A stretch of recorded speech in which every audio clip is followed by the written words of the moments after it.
Dengar. Oh iya, baik.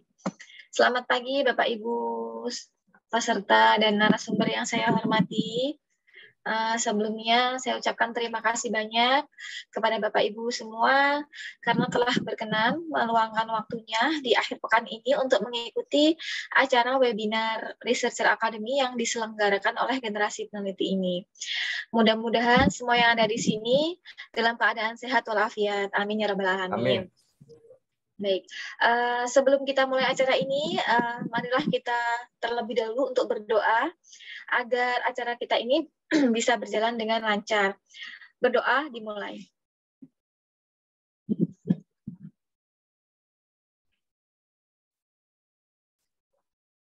Berdoa selesai. Baik, Bapak Ibu sekalian, webinar hari ini temanya yaitu kebijakan dan dampak kenaikan BBM bagi masyarakat yang nanti akan disampaikan oleh narasumber kita yaitu Ibu Ika Widyastuti, SIP, MAP, PhD. Nah, sebelumnya perkenalkan saya Farida, saya adalah moderator yang akan memandu acara webinar ini selama 1,5 jam ke depan, di mana acara ini nanti akan diawali dengan sesi penyampaian materi selama kurang lebih 30 menit sampai dengan 60 menit, kemudian dilanjutkan dengan sesi tanya jawab ya Bapak Ibu. Nanti Bapak Ibu peserta bisa mengajukan pertanyaan lewat open cam, raise hand terlebih dahulu, atau juga bisa lewat kolom chat. Namun, nanti mohon dibantu ya Bu, Bapak Ibu, untuk menuliskan nama terangnya dan diikuti dengan instansi atau asal kota. Agar nanti kita ketika diskusi biar mudah gitu. Baik, langsung saja. Mari kita sapa terlebih dahulu narasumber kita. Ini yaitu ada Ibu Ika. Selamat pagi, Ibu Ika. Bisa dengar suara saya, Bu? Ya, terdengar jelas, Ibu. Apa kabar, Bu? Alhamdulillah sehat. Alhamdulillah sehat ya, Bu. Ini lagi di rumah aja ya, Bu, akhir pekan ini. Lagi UTS mahasiswa. Baik. Ini sudah bergabung bersama kita 31 peserta, Bu, yang sudah siap untuk mengikuti acara webinar hari ini. Namun sebelumnya saya minta izin untuk membacakan CV Bu Ika terlebih dahulu ya. Berikut CV dari narasumber kita, Bapak Ibu semua.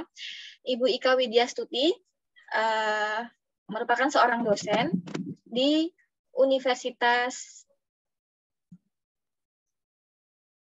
Krishna di Payana, Jakarta. Nah, sebelumnya beliau juga pernah mengajar di beberapa universitas, diantaranya yaitu di Universitas Serang Raya Banten, kemudian di Institut Teknologi Pendidikan Aulia Bandung, kemudian di Setia Bandung, lalu di Yayasan Pendidikan Alfa dan Guna Rahma, dan juga di Setie Manar Al-Umat Ciamis. Nah, untuk riwayat pendidikan Ibu Ika, ini adalah S1-nya beliau menempuh pendidikan S1 di Universitas Padjadjaran Bandung, mengambil jurusan Administrasi Negara. Kemudian beliau menempuh pendidikan S2 di Universitas Padjadjaran Bandung juga, mengambil jurusan Administrasi Publik. Dan kemudian beliau melanjutkan pendidikan S3-nya di Philippine Women's University Manila, mengambil jurusan Social Development. Nah, selain sebagai dosen, beliau ini juga sepertinya ahli ya di bidang tulis-menulis Bapak Ibu, karena beliau ini sudah berhasil mempublikasikan beberapa buku dan juga tulisan artikel ilmiah di beberapa jurnal internasional maupun nasional. Nah, beliau juga seorang reviewer jurnal dan editor jurnal, sekaligus editor buku begitu. Baik, itu tadi CV singkat tentang Ibu Ika. Selanjutnya saya persilakan untuk Ibu Ika menyampaikan materinya. Oke, baik. Assalamualaikum warahmatullahi wabarakatuh. Waalaikumsalam warahmatullahi wabarakatuh. Bapak dan Ibu, bagaimana kabarnya? Sehat ya semuanya. Sebelumnya saya ucapkan terima kasih kepada generasi peneliti yang sudah mensponsori kegiatan webinar ini. Oke, baik. Terima kasih juga kepada para panitia, kepada Bu Farida juga sebagai moderator, dan Bapak Ibu semuanya. Baik, saya akan mulai saja untuk tema kita hari ini tentang kebijakan dan dampak kenaikan BBM bagi masyarakat. Oke, baik. Ya, izin share terlebih dahulu ya, Bapak dan Ibu.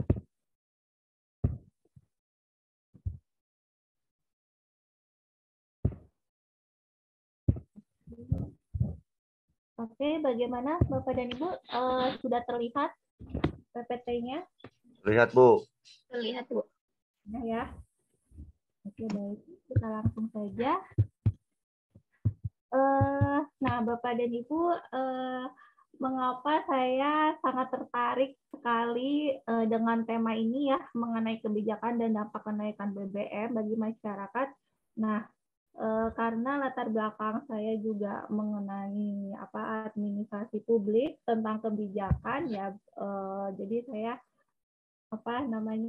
harus terupdate gitu ya, membicarakan isu yang terbaru. Baik. Nah, kenapa apa penyebab dari kenaikan BBM, kemudian apa dampaknya, kemudian dampak dari masyarakat itu sendiri, kemudian teori tentang kebijakan, contoh dari kebijakan, sebenarnya itu macam-macam ya Bapak dan Ibu. Oke, baik, kita ke slide selanjutnya. Nah, ini dia sebenarnya salah satu contoh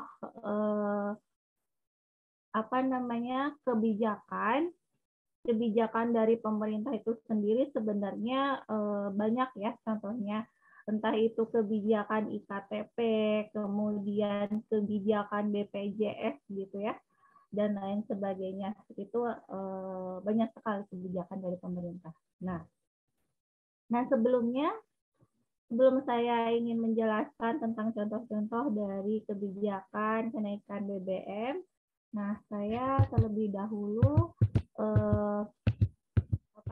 menjelaskan mengenai apa itu kebijakan, gitu ya. Oke, baik. Nah, sebenarnya kebijakan itu sendiri, menurut para peneliti yaitu Thomas R. Day ya, dalam Understanding Public Policy menyatakan bahwa kebijakan itu segala sesuatu yang dilakukan oleh pemerintah atau tidak dilaksanakan oleh pemerintah gitu ya, seperti itu.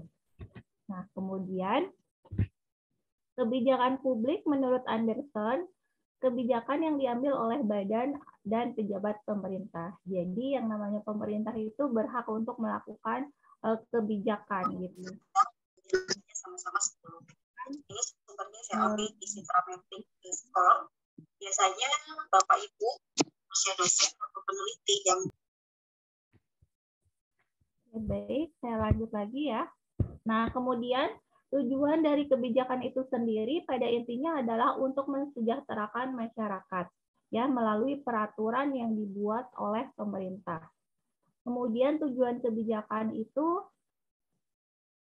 manfaat yang kedua adalah ada nilai barang publik atau public goods, kemudian maupun jasa publik. Jadi yang namanya masyarakat itu mampu membedakan mana barang publik dan mana barang jasa publik gitu ya.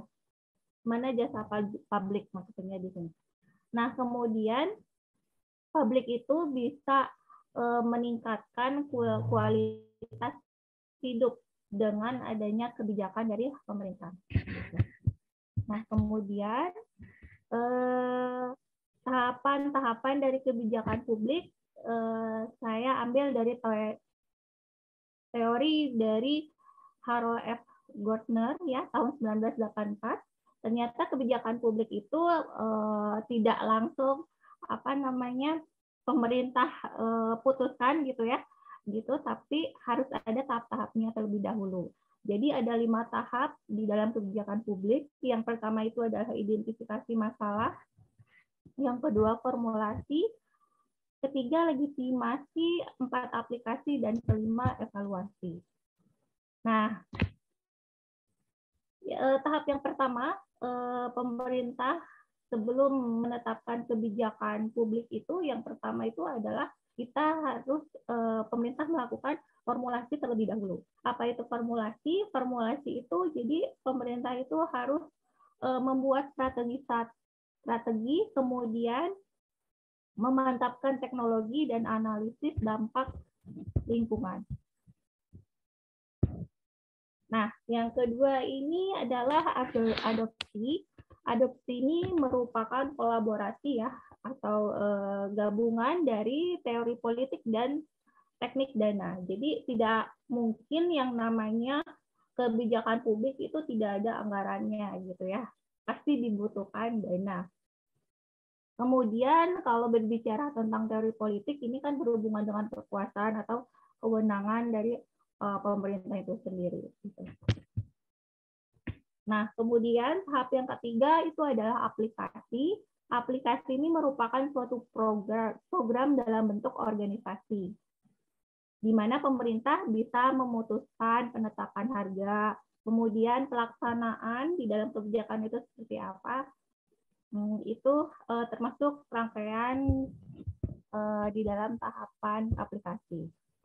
Nah, kemudian kebijakan publik itu harus diperlukan evaluasi. Evaluasi di sini mencakup tentang audit ya, pemeriksaan, kemudian sistem informasi. Oke, baik. Kita lanjut lagi ke sebenarnya kita harus mengetahui terlebih dahulu ya, kenapa sih ada penyebab dari harga BBM itu naik gitu ya, seperti itu. Nah, penyebab harga BBM naik menurut Peraturan Presiden Nomor 117 Tahun 2021, di sini tentang penyediaan, pendistribusian, dan harga jual eceran bahan bakar minyak. Jadi sebenarnya kenapa harga barang naik itu karena sudah ada kebijakan dari pemerintah itu sendiri, sudah ada peraturannya. Kemudian yang kedua karena harga barang, harga minyak ya, harga minyak dunia itu mengalami kenaikan gitu ya. Jadi ini merupakan bisa jadi faktor penyebab kenapa di Indonesia juga mempunyai efek gitu ya, bahwa harga minyak itu akan naik gitu. Kemudian ya itu juga sebelum disahkan oleh Presiden, Kementerian Energi juga sudah menetapkan bahwa harga BBM itu harus naik gitu ya. Nah, ini dia data riwayat perkembangan harga BBM era Jokowi. Sebenarnya tidak di tahun 2022 saja ya BBM itu mengalami kenaikan, tetapi di tahun-tahun sebelumnya, tahun 2019, 2020 dan 2021 itu juga sempat mengalami kenaikan dan penurunan kembali gitu ya, seperti itu. Nah, berikut merupakan data riwayat perkembangan harga BBM era Jokowi tahun 2014 sampai 2022. Ya. Jadi pada tahun 2014 sempat mengalami kenaikan ya dari gambar grafik. Kemudian di tahun 2015 sempat mengalami penurunan, kemudian naik kembali tahun 2015 mengalami penurunan, tahun 2016 dan tahun 2018 itu mengalami kenaikan. Nah, ini data ini juga bisa terbagi ya. Ada sebenarnya jenis BBM itu kan ada 3 jenis ya untuk pengisian bensin gitu ya. Ada premium, solar, dan pertalite. Jadi sebenarnya berbeda-beda ya, di setiap daerah juga pasti berbeda harganya, kebijakannya gitu ya. Seperti itu. Oke, baik. Nah, ini untuk solar juga ya. Pada tahun 2014 sebenarnya mengalami kenaikan tahun 2014, kemudian di tahun 2022 itu mengalami penurunan. Kemudian di 3 September 2022 ini sempat ya sudah terjadi lagi itu mengalami kenaikan ya. Kemudian Pertalite ini juga sama kenaikan yang sangat memuncak itu pada bulan September ya 2022. Nah, seperti itu. Oke, baik. Nah,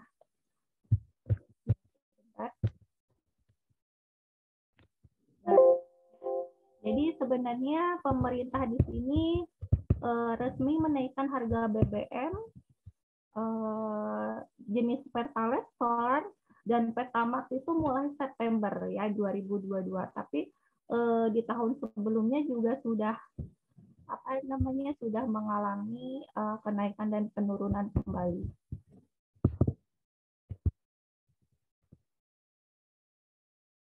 Oke.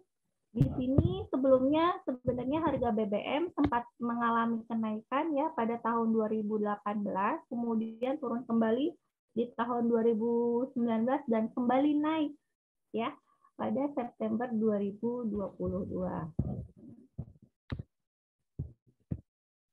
Oke, di sini ada daftar harga BBM ya. Pertamina pada tahun 2018, 2019, 2020, 2021, 22 ya. Kemudian harga BBM Pertamina per September 2022. Oke, baik. Nah, ini dia penyebab harga BBM naik ya. Tadi sudah saya sampaikan karena meningkatnya harga minyak mentah dunia. Kemudian sebenarnya ada dampak positif dan ada dampak negatif ya kenapa BBM itu mengalami kenaikan.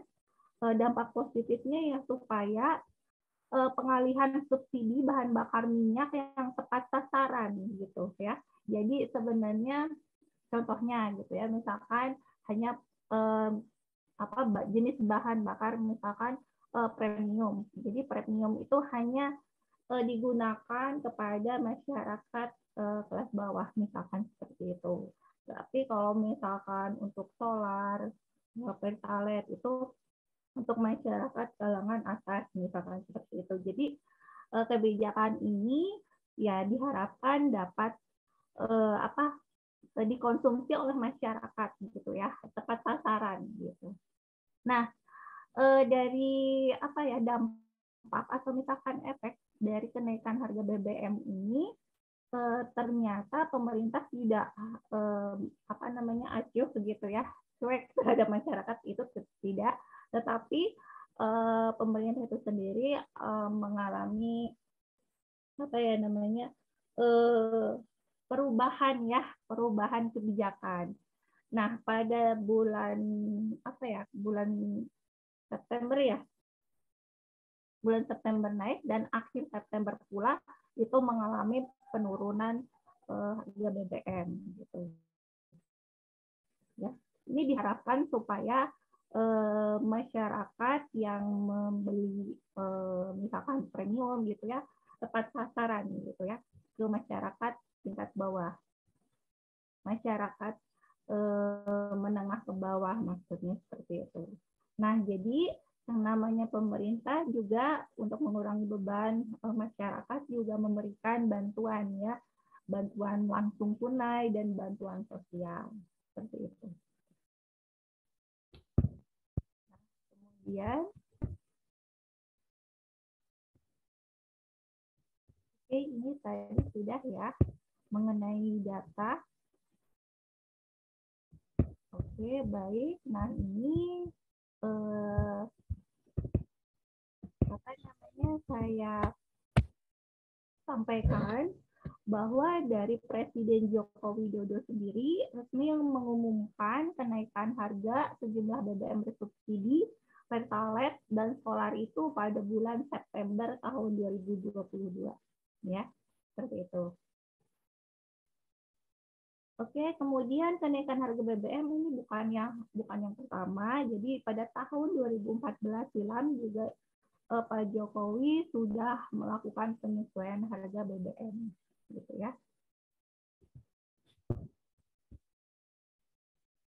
Nah, ini dia berikut riwayat perkembangan harga BBM ya selama era pemerintahan Presiden Jokowi.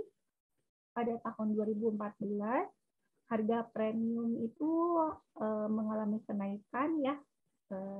Saya ambil contoh aja tahun 2014, harga premium mengalami kenaikan dari 8.500 naik menjadi 8.500. Sedangkan harga solar itu juga naik menjadi 7.500.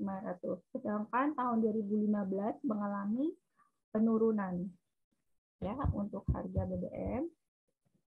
Kemudian pada tahun 2016 mengalami penurunan kembali. Sedangkan tahun 2017 harga BBM-nya mengalami kenaikan, 2018 mengalami kenaikan, dan tahun 2019 mengalami penurunan. Ya. Kemudian di tahun 2022 mengalami kenaikan kembali, ya, dari 12.500 sampai 13.000 per liter. Ya, seperti itu. Kemudian di tahun, oke. Nah, kemudian update terbaru pada bulan ini ya, pada bulan ini ternyata mengalami penurunan. Pada bulan Oktober ternyata, pada bulan Oktober mengalami penurunan kembali harga BBM gitu ya. Nah, ini jadi sebenarnya pemerintah juga harus memantau ya perkembangan dari harga minyak dunia juga ya. Nah, kemudian dampak dari dampak dari masyarakat itu apa akibat adanya kenaikan harga BBM gitu ya. Yang pertama itu pasti ya penurunan daya beli, itu pasti keinginan masyarakat untuk membeli barang gitu pasti akan menurun gitu ya. Kemudian pasti ini akan berimbas ya, berdampak kepada harga bahan pokok begitu ya. Seperti itu. Nah, jadi sebenarnya perusahaan ya atau misalkan produsen yang membuat suatu barang itu pasti bahannya itu kan untuk membeli bahan mentahnya sudah mahal gitu ya. Kemudian belum barang tersebut akan didistribusikan kepada konsumen ya. Itu kan pasti membutuhkan transportasi gitu ya. Nah, transportasi di sini pasti membutuhkan dana. Sedangkan kita sudah mendengar bahwa harga BBM itu naik gitu. Pasti ini akan berimbas kenaikan harga barang gitu ya. Ini otomatis kenaikan harga bahan pokok juga pasti akan naik juga. Kemudian peningkatan angka pengangguran ini pasti yang namanya pengangguran dan kemiskinan itu kan pasti nggak beda-beda jauh ya gitu seperti itu. Nah, kenaikan harga BBM ini akan membebani juga biaya produksi. Jadi akhirnya perusahaan harus mempertimbangkan efisiensi produksi. Nah, dampaknya bagi perusahaan menghentikan proses perekrutan atau membuka karyawan baru hingga terpaksa memutuskan hubungan kerja atau PHK, gitu ya. Nah, sehingga berpotensi meningkatkan angka pengangguran. Oke, baik, itu saja dari saya. Paparan dari saya semoga bermanfaat. Baik, di sini silakan untuk berdiskusi mengenai kebijakan dan dampak kenaikan BBM bagi masyarakat. Baik, terima kasih. Terima kasih Bu Ika atas materinya. Baik, sebelum kita lanjut ke sesi tanya jawab, ini sekalian menunggu ada pertanyaan dari Bapak Ibu peserta. Ini saya ada pertanyaan ya Bu untuk Bu Ika, karena saya penasaran sih. Jadi sebenarnya bagaimana sih skema penentuan harga saat terjadinya kenaikan BBM di Indonesia ini Bu oleh pemerintah, tuh skemanya bagaimana? Terus ini juga, apa sih penyebab harga minyak mentah di dunia, di pasar dunia itu mengalami fluktuatif gitu? Bentar ya. Yang pertama apa Bu tadi? Bagaimana skema penentuan harga minyak BBM di Indonesia? Ya, baik. Skema penentuan harga BBM di Indonesia. Iya, saat ini terjadi kenaikan harga. Tapi sepengetahuan saya saja ya. Jadi sebenarnya untuk menetapkan mau naik atau misalkan turunnya harga BBM itu tergantung dari kebijakan dari pemerintah itu sendiri. Nah, seperti itu sih.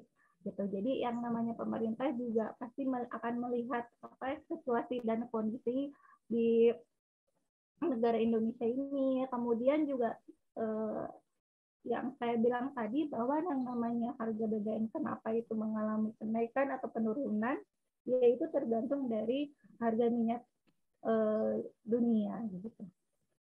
Ya, baik. Berarti pemerintah dalam menentukan harganya itu sudah disesuaikan dengan kemampuan masyarakat Indonesia, begitu ya Bu ya?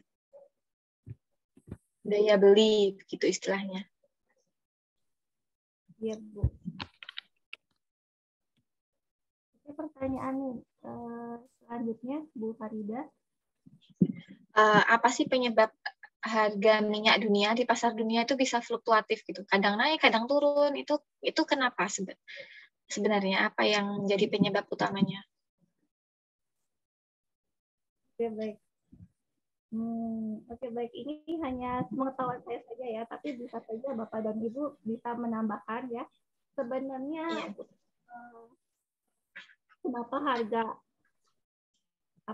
BBM gitu ya, harga BBM itu naik kan karena tergantung dari harga minyak dunia gitu. Nah, kenapa harga minyak dunia itu bisa naik atau turun gitu? Itu sebenarnya tergantung sebenarnya itu juga tergantung dari politik gitu juga ya, politik dari negara. Jadi sebenarnya ada negara-negara maju juga gitu ya yang menguasai dari perekonomian negara gitu ya.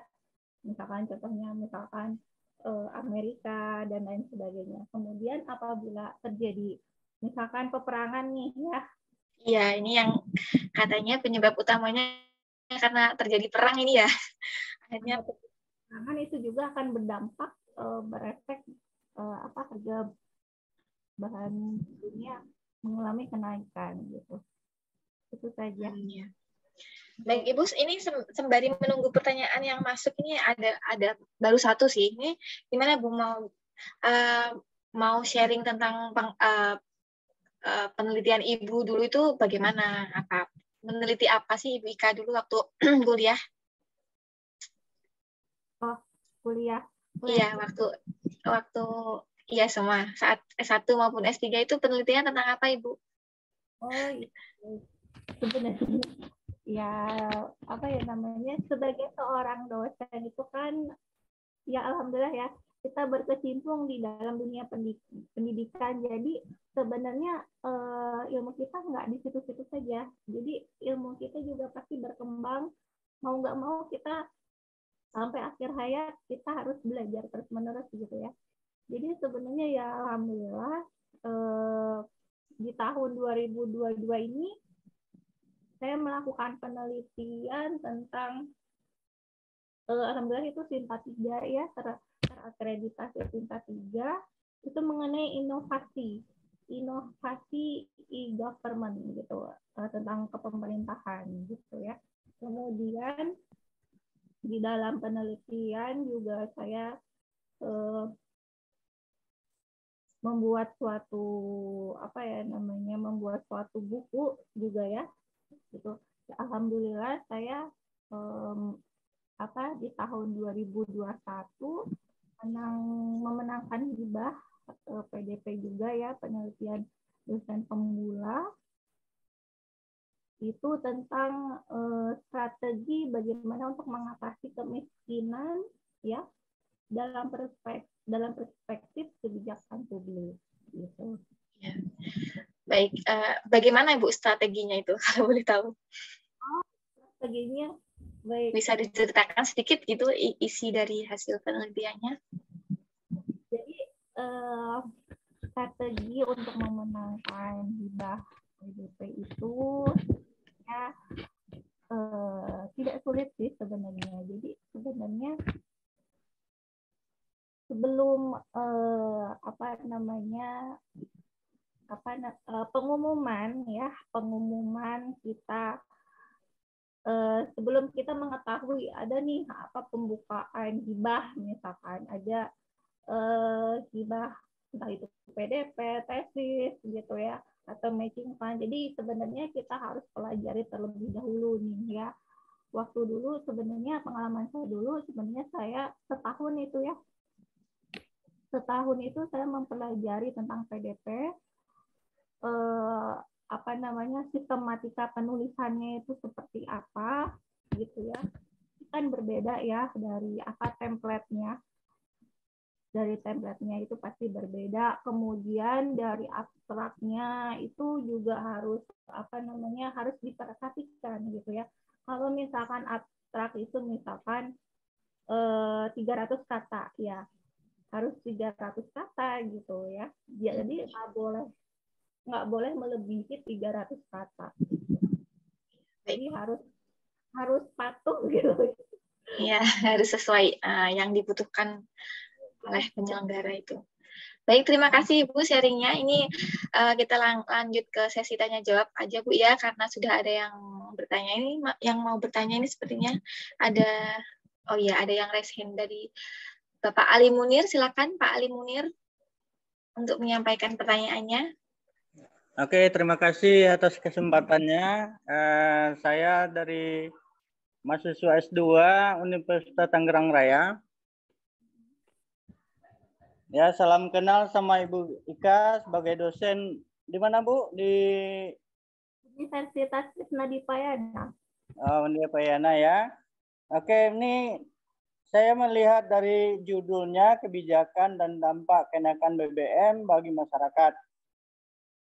Ya, ini kebijakan ini mungkin udah lama mencuat ini ya, mungkin yang dibahas baru sekarang.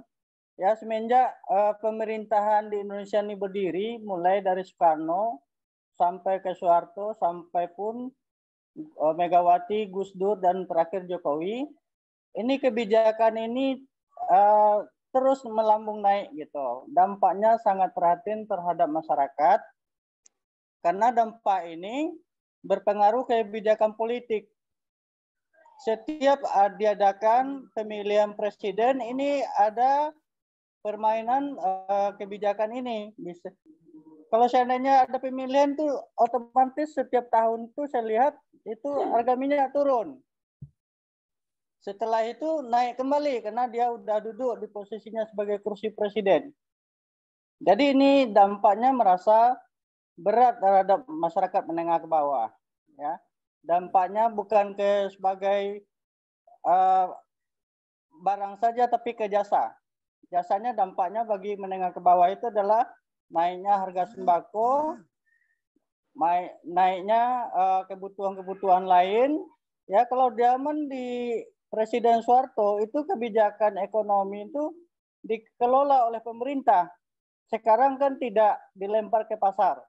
Jadi harga itu pasar yang menentukan. Kalau kita berbicara di Pertamina, Pertamina hanya mendistribusikan BBM itu ke perusahaan. SPBU itu yang mengelola adalah perusahaan. Perusahaan itu adalah mencari keuntungannya sebesar-besarnya. Jadi pengontrolan di sini terhadap BBM ini sangat jauh dari api, ya, panggang dari api gitu. Jadi pengontrolan pemerintah hanya untuk sementara. Sementara permainan SPBU ini siapa yang tahu? Tidak ada pengontrolan. ya naiknya hanya sebentar. Ada tekanan politik, ya demo mahasiswa, ya turun sedikit, naiknya melambung lagi. Yaitu kebijakan yang diadakan pemerintah gitu. Belum lagi dampaknya terhadap masyarakat miskin. Adanya subsidi, misalnya kita contohkan subsidi gas misalnya. Itu gas tuh yang bermain di tingkat RT. Apakah yang dapat subsidi itu apakah ada kriteria? Kan tidak. Mana yang dekat sama RT itulah yang dapat subsidinya. Kadang orang yang kaya dapat juga subsidi itu. Nah, kemudian kita baca ke masalah harga BBM dengan dunia. Kita bandingkan minyak Pertamina itu dengan Petronas yang di Malaysia itu, ya itu berbeda. Karena Indonesia ini merasa merugi terus. Sementara minyak yang di Petronas itu berasal dari Indonesia. Kenapa mereka bisa beruntung gitu? Karena regulasi banyak sekali di Indonesia ini. Ya aturan yang nggak jelas gitu. Belum lagi kencing minyak di laut gitu. Siapa yang mengontrol? Pemerintah. Pemerintah bermain di sana. Belum lagi dampak-dampak yang lain ya, masa naiknya tuh sewa-sewa rumah, naiknya di bidang jasa ya, naiknya ongkos transportasi gitu, udara maupun laut. Itu dampak dari kebijakan ekonomi BBM sendiri. Mungkin itu saja masuk sebagai informasi dari diskusi kali ini. Silakan Ibu Ika, terima kasih atas waktunya. Assalamualaikum warahmatullahi wabarakatuh. Waalaikumsalam. Terima kasih kami sudah menambahkan ilmunya, jadi kita diskusi ya di sini. Oke, baik. Baik, terima kasih Pak Ali Munir tadi sudah berdiskusi. Sangat bermanfaat sekali ya masukannya. Oke, kita lanjut ke pertanyaan berikutnya. Ini dari Muhammad Mutmainah, maksud saya, yang dari Luwu Utara. Izin bertanya Ibu, pemerintah mengambil kebijakan mencabut subsidi energi BBM ini di tengah masyarakat sedang berjuang setelah pandemi. Kemudian, pemerintah mengalihkan subsidi sektor energi tersebut, khususnya BBM ini, ke subsidi langsung tunai, yang dimana bantuan tersebut hanya beberapa bulan saja. Menurut pandangan Ibu, sudah tepatkah pemerintah dalam pengambilan kebijakan ini? Terima kasih. Begitu Bu Ika, pertanyaannya. Silakan dijawab. Farida. Oke, baik. Terima kasih pertanyaannya. Baik, saya jawab ya. Sebenarnya kita sebenarnya sudah mengalami ya suatu penyakit yaitu pandemi gitu ya. Kemudian pandemi saja belum selesai sudah dibebani oleh kenaikan harga BBM gitu. Nah, kenapa demikian? Ya kita sebagai masyarakat juga harus siap mental saja ya. Karena ya sebenarnya ini pasti akan sangat menyulitkan bagi masyarakat ini, terutama kelas menengah ke bawah ya, yang mengalami misalkan belum punya pekerjaan, atau misalkan mendapat pekerjaan tetapi tidak tidak sesuai dengan keinginan, misalkan seperti itu pasti akan menyusahkan atau misalkan menyulitkan masyarakat kalangan kelas bawah gitu. Ya sebenarnya ini walaupun ada bantuan gitu, tapi kan tidak semuanya masyarakat menerima gitu. Tidak semua masyarakat menerima bantuan tersebut gitu. Jadi kalau menurut saya sih ini kurang merata juga gitu ya. Walaupun misalkan ada kenaikan, tapi ada bantuan atau subsidi dari pemerintah, kalau menurut saya ya kurang efektif ya, dan kurang efisien, karena tidak semua masyarakat yang mendapatkan subsidi tersebut gitu. Tapi ya masyarakat juga pasti mengetahui ya situasi dan kondisi penghasilan dari para masyarakatnya atau rakyatnya gitu ya. Pasti dengan kenaikan harga BBM, kemudian dampak dari COVID, kemudian masyarakat ingin berkembang, kemudian belum berkembang sepenuhnya sudah ada kenaikan BBM. Tapi untungnya ini pada bulan Oktober sudah turun kembali harga BBM tersebut. Gitu. Nah ini sebenarnya juga sebagai masyarakat juga kita harus siap mental juga ya. Kalau misalkan ada sesuatu yang tidak sesuai dengan keinginan kita gitu, seperti itu. Nah ini juga sebenarnya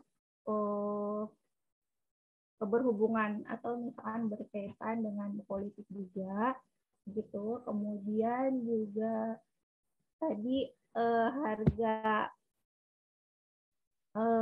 kenaikan harga minyak dunia itu mengalami kenaikan juga, itu juga politik juga ya dari negara-negara yang berkuasa gitu ya. Dampaknya juga berefek di Indonesia. Jadi pada intinya ya sebenarnya tidak tepat sasaran gitu ya. Gitu, karena tidak semuanya masyarakat mendapatkan bantuan tunai. Gitu. Itu saja sih dari saya.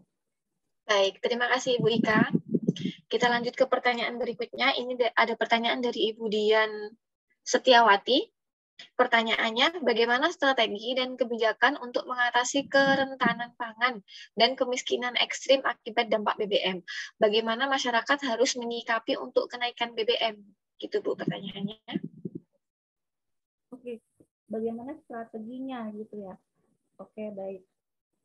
Bagaimana strategi masyarakat supaya mengatasi dari kenaikan harga BBM gitu ya pertanyaannya. Strateginya sebenarnya seperti ini ya. Kita itu ya harus sebagai masyarakat kita harus memiliki keterampilan gitu atau misalkan keahlian khusus gitu ya.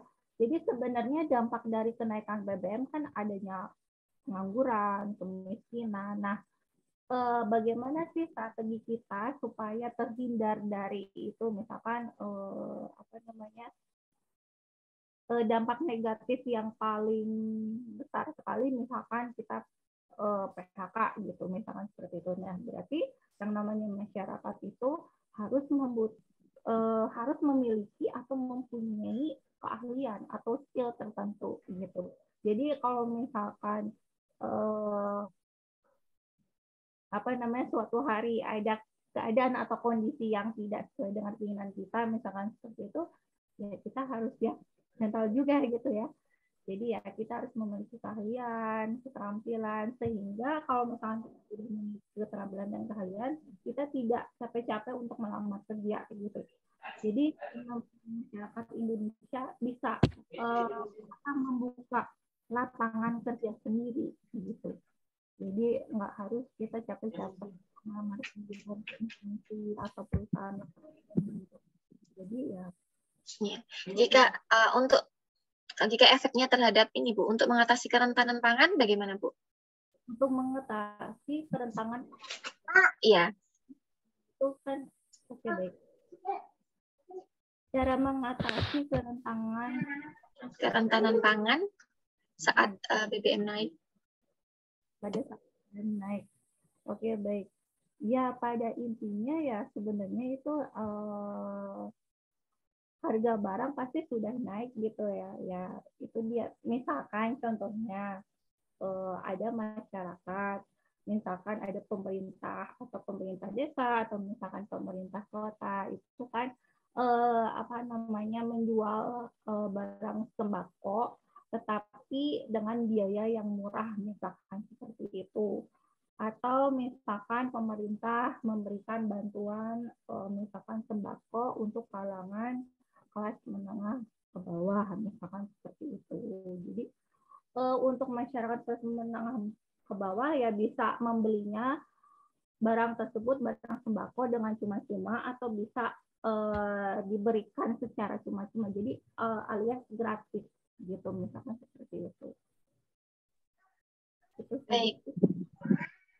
Baik, terima kasih Ibu Ika jawabannya. Lanjut ke pertanyaan selanjutnya dari Ibu Pipin dari Satria Purwokerto. Pertanyaannya adalah, tadi dikatakan salah satu penyebabnya harga BBM naik adalah harga minyak dunia yang naik, mengikuti mekanisme harga minyak dunia. Pertanyaannya adalah, ini ada dua pertanyaan ya Bu. Yang pertama, mengapa pemerintah tetap menaikkan harga BBM September 2022 pada saat harga minyak dunia turun? Dan yang kedua, berapa harga BBM yang sesungguhnya sehingga bisa dikatakan BBM itu tidak lagi BBM subsidi, karena Pertalite yang sudah beberapa kali naik dan sekarang sampai harga 10.000 masih juga dikatakan BBM subsidi. Terima kasih Ibu. Begitu pertanyaannya Bu. Kenapa harga BBM itu sebenarnya ini kenapa harga BBM yang udah turun itu masih dikatakan tetap naik gitu. Subsidi gitu ya. Ya itu tadi ya. Ya saya juga sebagai masyarakat biasa juga agak kurang juga gitu ya. Yang saya tahu sih ya sebenarnya ini politik juga sih, politik dari pemerintah juga gitu ya. Kenapa mengalami kenaikan BBM. Kemudian diturunkan harga BBM, tetapi dikatakan bahwa itu sudah menjadi subsidi dari pemerintah. Kalau misalkan yang saya tahu sih subsidi dari pemerintah dari kenaikan harga BBM diberikan bantuan tunai ya secara langsung, mungkin berupa uang atau misalkan bantuan, atau sebenarnya saya untuk melihat secara langsung tuh saya belum pernah tahu gitu ya. Tapi ya Allahu alam ya, ini apakah ini hanya wacana saja atau ada masyarakat yang menerima bantuan tersebut ya. Saya belum bisa mengetahui secara langsung sih ya seperti itu. Tetapi yang saya tahu sih bantuan dari pemerintah itu memberikan bantuan secara tunai secara langsung seperti itu. Gitu. Kemudian yang pertanyaan pertama apa Bu Farida? Tadi pertanyaan pertamanya mengapa pemerintah tetap menaikkan harga BBM pada September 2022 pada saat harga minyak dunia turun gitu Bu. Oke, baik. Sebenarnya tadi sudah saya sampaikan ya. Dari artikel yang saya baca, dari data-data yang saya pelajari, bahwa kenapa kenaikan harga BBM penyebabnya salah satunya itu adalah karena harga minyak dunia itu mengalami kenaikan gitu. Itu sih yang saya tahu. Entah itu benar ataupun hanya wacana saja, itu saya kurang tahu ya, karena ini saya kembalikan lagi juga ya kepada pemerintah juga, maksudnya ini ya mungkin karena permainan politik juga bisa jadi gitu ya. Baik, terima kasih Bu Ika. Ini kita lanjut ke pertanyaan berikutnya ya. Ini ada pertanyaan dari Pak Mutakin. Terkait kenaikan BBM ini, apa betul ya katanya harga BBM itu bisa mempengaruhi inflasi? Kenapa bisa begitu ya? Dan kira-kira menurut Ibu supaya BBM turun itu bagaimana ya Bu? Kalau dari penjelasan Pertamina katanya BBM itu masih harga rugi soalnya, makanya disubsidi gitu Bu. Oke, baik. Oke, terima kasih pertanyaannya. Saya jawab ya, kenapa pasti ada pengaruhnya ya. Kenaikan harga BBM akan mengalami inflasi gitu ya. Inflasi di sini kan berarti kenaikan harga barang ya, itu pasti sudah jelas ya. Sudah jelas pasti mengalami kenaikan. Jadi tidak hanya sembako saja, pasti akan merembet ke barang-barang lainnya gitu ya, pasti akan naik juga. Jadi sebenarnya saya ceritakan, misalkan ada suatu perusahaan atau misalkan rumah tangga gitu ya yang membuat suatu barang.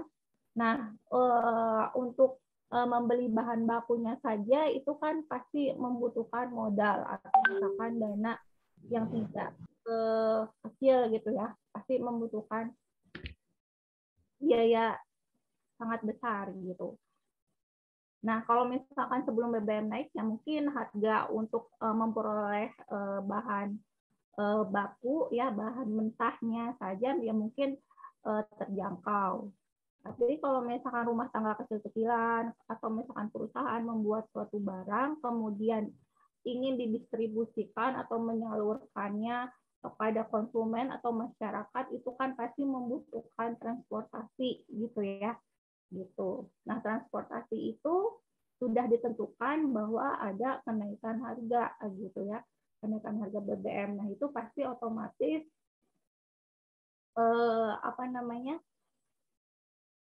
di dalam menyalurkan barang tersebut dari produsen ke konsumen itu pasti mengalami kenaikan gitu. Jadi ya karena ya dari BBM-nya, harga BBM-nya itu sendiri juga mengalami kenaikan, kemudian untuk membeli bahan bakunya saja itu juga mengalami kenaikan gitu. Jadi kan sebenarnya dari segi transportasi kan pasti membutuhkan bensin gitu ya. Bensinnya saja sudah naik, ya pasti otomatis harga barang, misalkan sembako, pasti akan mengalami inflasi juga atau kenaikan harga gitu. Nah, bagaimana caranya cara untuk mengatasi bagaimana cara untuk mengatasi inflasi atau kenaikan harga gitu ya. Oke, baik. Kalau misalkan yang saya tahu itu sebenarnya kenapa sih inflasi itu terjadi? Inflasi itu ada. Inflasi itu karena pemerintah itu mencetak uang ke masyarakat itu terlalu banyak gitu ya. Maka itu akan terjadi inflasi atau kenaikan harga gitu. Jadi ya pada intinya yang namanya pemerintah juga harus menstabilkan terlebih dahulu gitu ya perekonomian di Indonesia gitu ya. Perekonomiannya harus stabil, kemudian membatasi jumlah uang yang beredar ke masyarakat itu juga jangan terlalu banyak gitu. Itu saja sih dari saya. Baik, terima kasih Bu. Ini ada pertanyaan dari Pak Suseno ya, dari Seti. Mungkin kalau perang Ukraina selesai harga BBM turun lagi. Gimana Bu? Ini ada suara anak saya ngereok nih. Tanya Bu dari Pak Suseno. Tanya Bu, apakah mungkin kalau perang Ukraina selesai harga BBM turun lagi? Oke, apakah mungkin dari Ukraina gitu ya selesai? Apakah mungkin akan mengalami penurunan? Sebenarnya untuk kalau misalkan ahli dari orang ekonom gitu ya, kalau misalkan melihat sih sebenarnya bisa jadi mengalami penurunan ya dari BBM. Karena ya yang saya tahu kalau misalkan harga minyak, kalau misalkan harga BBM di Indonesia itu naik kan disebabkan karena adanya perang gitu ya, gitu. Nah kalau misalkan perangnya selesai ya kita juga harus bisa memprediksi gitu ya, harus bisa meramalkan pertumbuhan perekonomian di tahun selanjutnya. Ya bisa jadi gitu ya, bisa jadi mengalami penurunan gitu kalau misalkan peperangannya itu bisa selesai gitu ya. Gitu. Itu saja dari saya. Baik, terima kasih Ibu Ika. Ini sepertinya sudah tidak ada pertanyaan lagi dari Bapak Ibu peserta. Oh iya, baik. Baik, sebelum saya akhiri, apa ada closing statement dari Ibu Ika Widyastuti Baik, untuk mengakhiri acara webinar ini? baik ya. Baik, jadi saya akan bahwa yang namanya baik kenaikan maupun penurunan BBM itu termasuk dari kebijakan pemerintah. Jadi pemerintah itu memiliki wewenang untuk melakukan sesuatu atau tidak mengerjakan sesuatu. Jadi yang namanya pemerintah melakukan tindakan gitu ya, melakukan perbuatan untuk menaikkan harga BBM dan menurunkan harga BBM. Jadi pemerintah memiliki kewenangan seperti itu. Ya. Kemudian dampak dari kenaikan harga BBM ya sudah pasti ini akan mengakibatkan inflasi atau kenaikan harga. Kemudian dampak terburuknya ya pasti akan mengalami masyarakat Indonesia yang kehilangan pekerjaan. Itu saja. Kemudian ya pengangguran dan kemiskinan akan mengalami peningkatan. Nah, tapi alhamdulillahnya di bulan Oktober kenaikan harga BBM ini tidak berlangsung lama, jadi adanya penurunan ya di bulan Oktober. Itu saja dari saya. Baik, terima kasih banyak Ibu Widyastuti yang sudah mau meluangkan waktunya untuk menjadi narasumber di acara webinar ini. Dan terima kasih juga kepada Bapak Ibu peserta yang mau meluangkan waktunya untuk mengikuti acara ini. Semoga acara kita hari ini bisa bermanfaat. Baik, sebelum saya tutup, mari kita foto bersama. Silakan bisa open cam Bapak Ibu semua.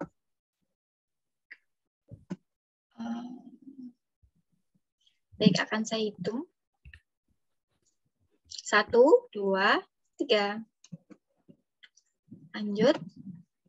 1, 2, 3. Oke, lagi. 1, 2, 3.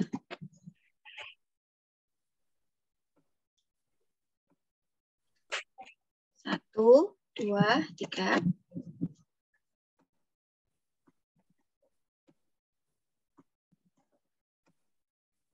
Oke, terakhir 1, 2, 3.